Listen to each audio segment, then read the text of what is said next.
कोल्हापुरातील मंगळवार पेठ इथं काल 27 डिसेंबर रोजी भरदिवसा चोरी झाली असल्याची धक्कादायक घटना समोर आली आहे।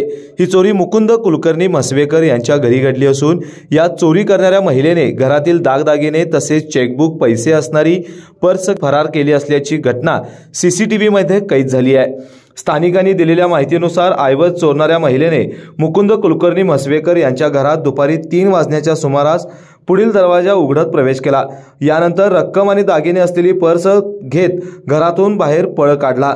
दरम्यान याच भागातील दुसऱ्या घराच्या सीसीटीव्ही मध्ये ही महिला स्पष्ट दिसत आहे। तसेच शिवाजी पेठ काळकाई गल्ली येथील कॅमेरामध्ये देखील ही महिला कैद झाली आहे। या घटनेची तक्रार जुना राजवाडा पोलीस ठाण्यात दाखल झाली असून याबाबत पोलीस अधिक तपास करत आहेत।